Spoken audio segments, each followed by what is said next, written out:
حضرت رابعہ رحمت اللہ علیہ اپنے والدین کی چوتھی اولاد تھی، اس لیے آپ رحمت اللہ علیہ کا نام رابعہ رکھا گیا۔ عربی زبان میں رابعہ چوتھی کو کہتے ہیں۔ آپ رحمت اللہ علیہ کے سال پیدائش میں اختلاف ہے، مگر اکثر مورخین 97 ہجری پر متفق ہیں۔ ابھی 4-5 سال کی تھیں کہ والدین کا سایہ سر سے اٹھ گیا۔ کسی موت پر تاریخ سے پتہ نہیں چلتا کہ ماں باپ کے انتقال کے بعد چاروں بہنوں کی گزر بسر کس طرح ہوئی۔ بس قیاس کیا جا سکتا ہے کہ کسی عزیز یا رشتہ دار نے مالی معاونت کی ہوگی۔ پھر جب حضرت رابعہ بصری رحمت اللہ علیہ کی عمر 8-9 سال تھی تو وہ المناک واقعہ پیش آیا کہ پورا بصرہ خوفناک قحط کی لپیٹ میں آ گیا۔ بھوک سے بچنے کے لیے چاروں بہنیں اپنا آبائی شہر چھوڑنے پر مجبور ہو گئیں۔ اسی سفر کے دوران ایک ظالم شخص نے حضرت رابعہ بصری رحمت اللہ علیہ کو پکڑ کر بصرہ کے مالدار تاجر عتیق کے ہاتھوں فروخت کر دیا۔ پھر آپ رحمت اللہ علیہ 4-5 سال تک ایک کنیز کی حیثیت سے تاجر عتیق کی خدمت انجام دیتی رہی۔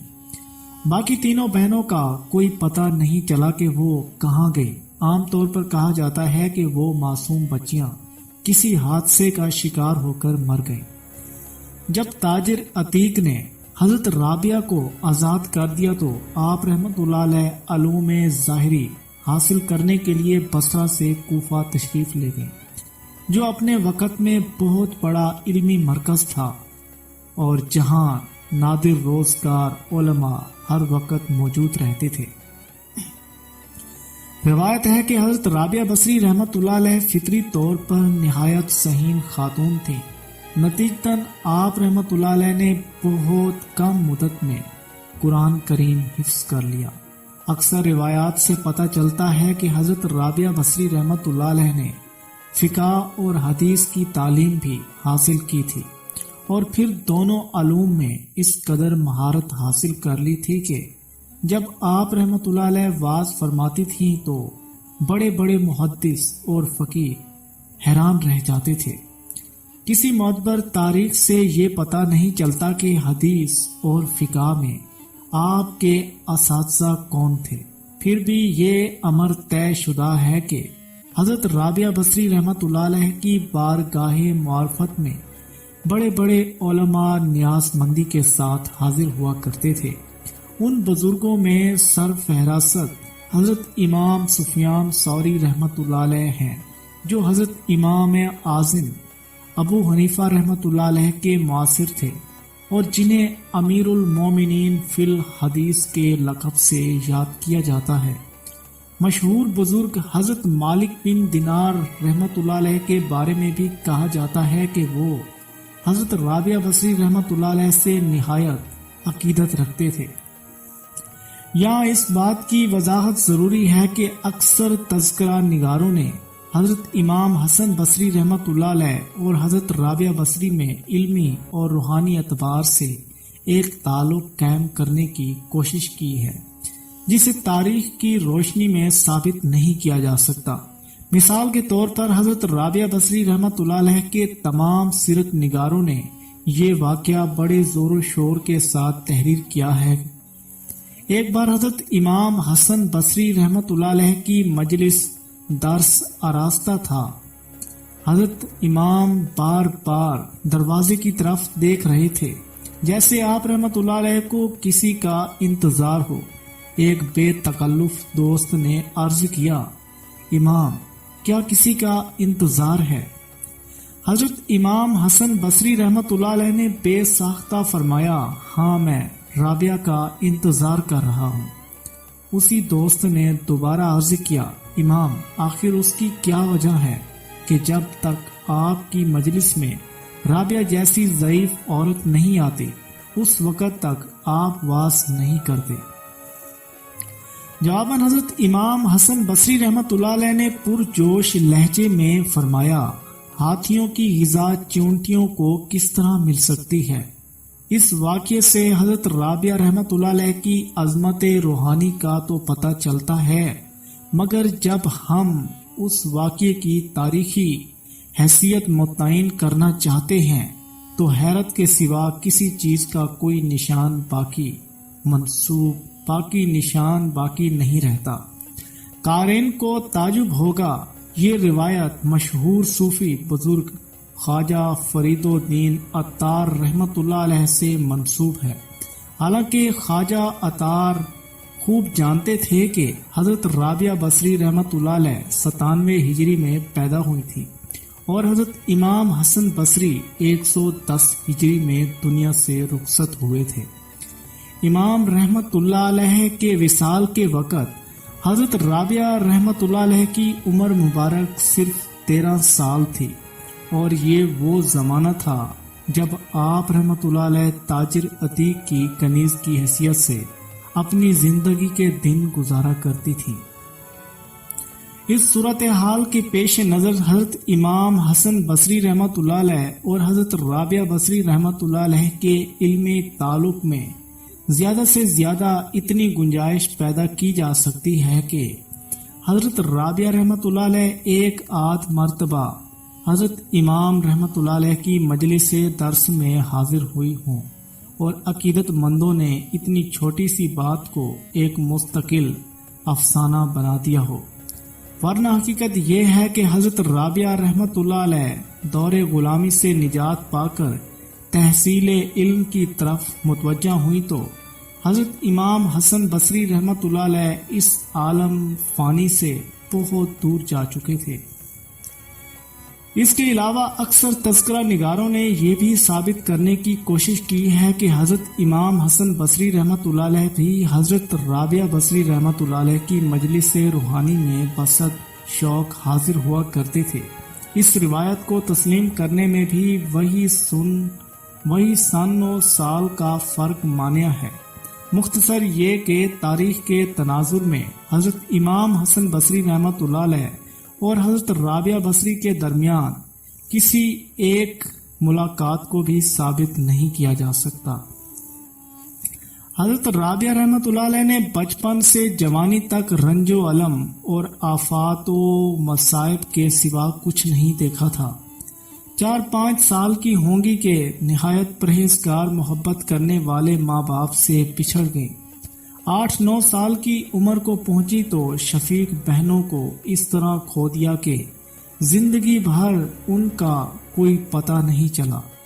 اہل نظر اندازہ کر سکتے ہیں کہ ایک کم سن بچی کے دل و دماغ نے ان جان لیوا حادثات کا کیا تاثر قبول کیا ہوگا۔ پھر جب اپنے کاروان محبت سے بچھڑی ہوئی وہ بچی ہوش کی ابتدائی منزلوں سے گزر رہی تھی تو ایک بے رحم ہاتھ نے اسے غلامی کی زنجیریں پہنا دی۔ باپ سے ضدیں اور فرمائشیں پوری کرنے کے دن، بہنوں کے ساتھ کھیلنے اور شرارتیں کرنے کے دن، اور ان سب سے بڑھ کر ماں کی آغوش محبت میں سونے کی راتیں، ایک بچے کا یہی تو سرمایہ ہوتے ہیں۔ مگر وقت نے حضرت رابعہ رحمۃ اللہ علیہ اور حضرت رابعہ رحمۃ اللہ علیہ سے ان کی ہر خوشی اور ہر خواب چھین لیا تھا۔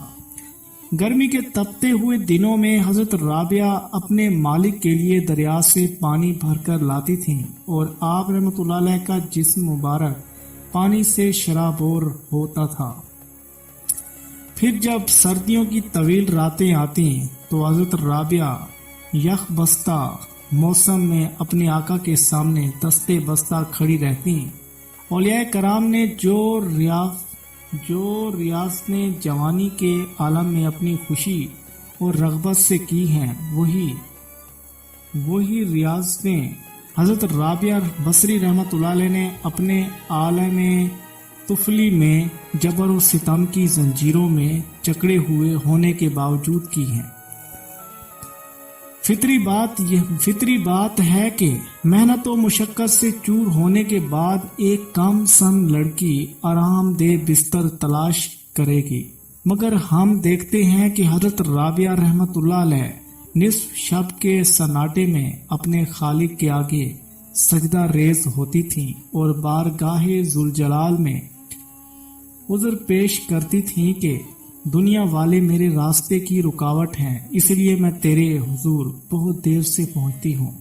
یہی وہ ریاست تھی، یہی وہ ریاضت ہے جو تصوف کی بنیاد ہوتی ہے، اور یہی محبت صوفیاء کی پہچان ہوتی ہے۔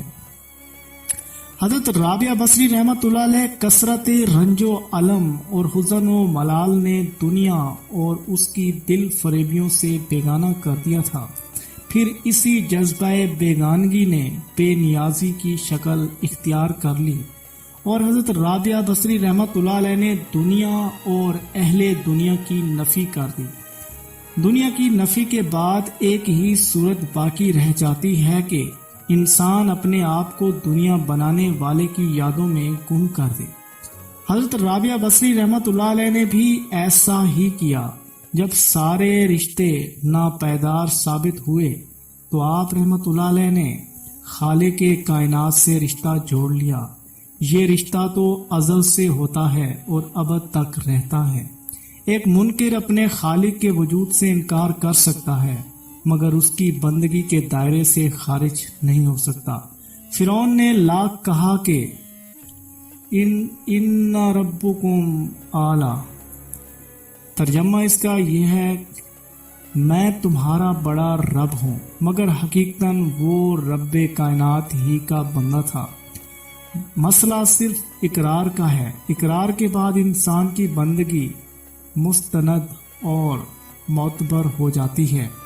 انکار کی صورت میں بھی وہ اللہ ہی کا بندہ رہتا ہے مگر اپنی سرکشی اور بے راہ روی کے باعث راندہ درگاہ کہلاتا ہے۔ حضرت رابعہ بصری بھی روز اول سے اپنے خالق کی وحدانیت اور کبریائی کا اقرار کر رہی تھیں۔ ہو سکتا تھا کہ وہ شدید اور طویل آزمائشوں کے وقت اپنا راستہ بھول جاتے، مگر حق تعالیٰ نے ہر قدم پر ان کی رہنمائی کی۔ پھر جب وہ آفات و مصائب کے دریا کو پار کر کے ساحل مراد تک پہنچی تو انہوں نے بے اختیار خاک پر سر رکھ کر کہا بس تو ہی ہے اور تیرے سوا کوئی نہیں۔ حضرت رابعہ بصری رحمۃ اللہ علیہ کے مسلک کی بنیاد عشق الہی پر ہے۔ اس سلسلے میں ایک محقق عبد الرزاق پاشا کہتے ہیں حضرت رابعہ بصری رحمۃ اللہ علیہ کی حیات مبارکہ میں حسن و علم کے جو گہرے نقوش پائے جاتے ہیں اکثر انہیں غور سے دیکھا جائے تو یہ حقیقت منکشف ہوگی کہ یہ تمام تراسی محبت کا نتیجہ ہے، تمام تر اسی محبت کا نتیجہ ہے جو حضرت رابعہ بصری رحمۃ اللہ علیہ کو اللہ تعالیٰ کی ذات پاک سے تھی۔ آگے چل کر عبد الرزاق پاشا تحریر کرتے ہیں تصوف اسلامی کے ہیکل میں جس ہستی نے سب سے بڑھ کر حب الہی کو ایک مستقل اور محکم مسلک کی صورت میں پیش کیا وہ صرف حضرت رابعہ بصری رحمۃ اللہ علیہ ہیں۔ انہوں نے ایسے آثار و نقوش چھوڑے ہیں جو حزن و علم اور محبت الہی کی صحیح تعبیر اور تفسیر کا کام دیتے ہیں۔ یہ اسی محبت کا نتیجہ تھا کہ حضرت رابعہ بصری رحمۃ اللہ علیہ ہر وقت مغموم اور ملول رہا کرتی تھی۔ شاذ و نادر ہی ان کی آنکھوں کو کسی نے خشک دیکھا ہوگا، ورنہ کسی آبشار کی طرح بہتی ہی رہتی تھی۔ جب مجلس میں کوئی دوزخ کا ذکر چھیڑ دیتا تو حضرت رابعہ بصری رحمۃ اللہ علیہ اس کی دہشت سے بے ہوش ہو جاتی تھی۔ ہوش میں آنے کے بعد مسلسل توبہ کرتی رہتی تھی۔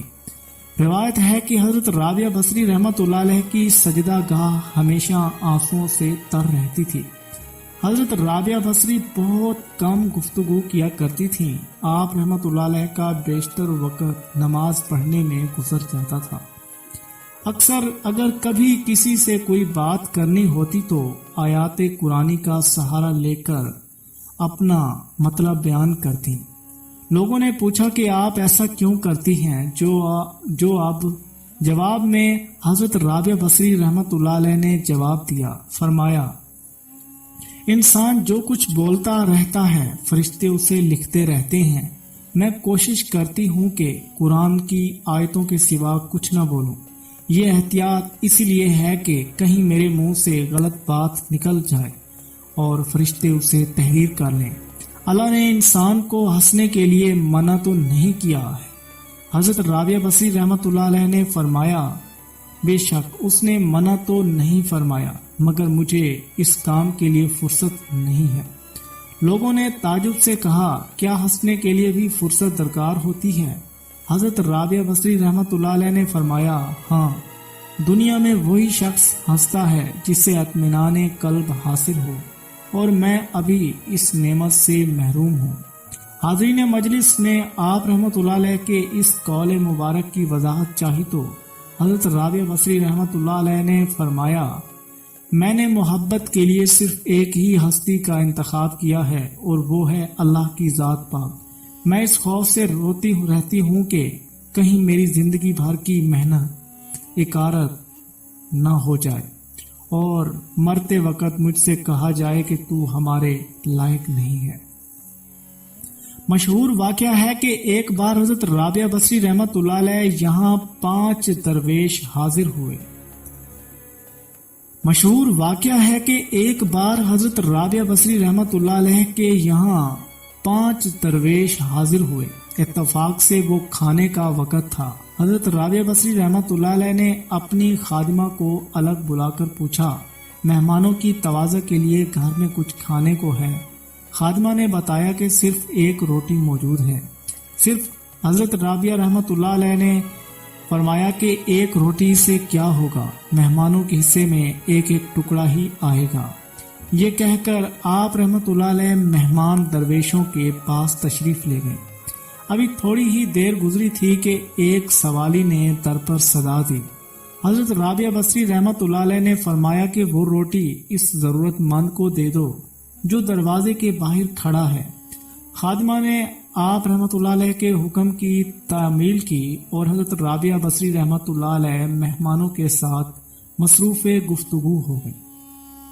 کچھ دیر بعد خادمہ حاضر ہوئیں اور عرض کیا ایک شخص کھانا لے کر آیا ہے، کتنی روٹیاں ہیں؟ حضرت رابعہ بصری رحمت اللہ علیہ نے خادمہ سے پوچھا۔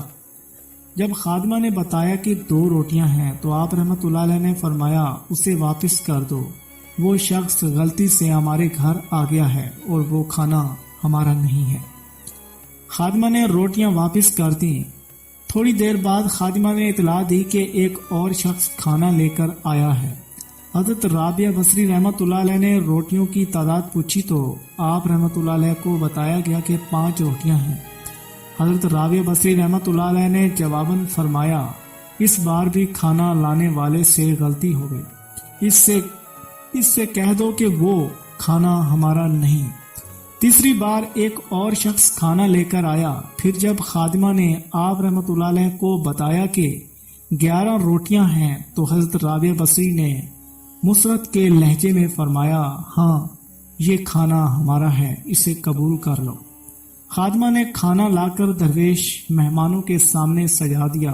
پھر جب درویش کھانا کھا چکے تو ایک مہمان نے عرض کیا کہ 3 مختلف اشخاص کھانا لے کر آئے، 2 افراد کو آپ نے واپس کر دیا مگر تیسرے شخص کے لائے ہوئے کھانے کو قبول فرما دیا، آخر یہ کیا راز ہے؟ حضرت رابعہ بصری رحمت اللہ علیہ نے درویشوں کو مخاطب کرتے ہوئے فرمایا حق تعالیٰ فرمایا ہے کہ دنیا میں ایک کے بدلے 10 اور آخر میں 70 دوں گا۔ بس اسی حساب کتاب کی بنیاد پر میں نے 2 آدمیوں کو واپس لوٹا دیا اور ایک شخص کا کھانا قبول کر لیا۔ میں نے اللہ کی راہ میں سوالی کو 1 روٹی دی تھی اور رازق کے عالم سے سودا کیا تھا۔ پھر جب ایک شخص 2 روٹیاں اور دوسرا 5 روٹیاں لے کر آیا تو میں نے جان دیا کہ یہ حساب درست نہیں ہے۔ تیسرا شخص 11 روٹیاں لے کر آیا تو میں نے کسی تردد کے بغیر انہیں قبول کر لیا کہ یہ عین حساب کے مطابق تھی۔ اور دینے والے کی شان رزاقی کو ظاہر کر رہی تھی۔ 10 روٹیاں میرے ایک روٹی کے بدلے میں تھیں، اور جو روٹی میں نے سوالی کو دی تھی اللہ تعالیٰ نے وہ بھی واپس کر دی تھی۔ حضرت رابعہ بصری رحمت اللہ علیہ کا صبر و کنات اور توکل کی شان دیکھ کر تمام درویش حیرت زدہ رہ گئے۔ پیارے دوستو، امید کرتے ہیں کہ آپ کو یہ ایپیسوڈ اچھا لگا ہوگا۔ دوستو، حضرت رابعہ بصری رحمت اللہ علیہ کی کتاب کے تھوڑے لفظ مٹے ہوئے ہیں، جس سے پڑھنے میں تھوڑی پریشانی ہوتی ہے، لفظ تھوڑا غلط ہو جاتا ہے، لیکن ہم پوری کوشش سے درست پڑھ رہے ہیں۔ کہیں بھی دوبارہ رپیٹ کرنا پڑتا ہے تو آپ دوستو اس غلطی کو درگزر کر دیجیے گا۔ انشاءاللہ آپ کو یہ ویڈیو اچھی لگی ہوگی اور آگے اپنے دوستوں کے ساتھ شیئر بھی کیجیے، اور ویڈیو کو لائک کریں، کمنٹس میں اپنی رائے بھی ضرور دیجیے گا۔ ملیں گے انشاءاللہ اگلی ویڈیو میں، تب تک کے لیے اللہ حافظ۔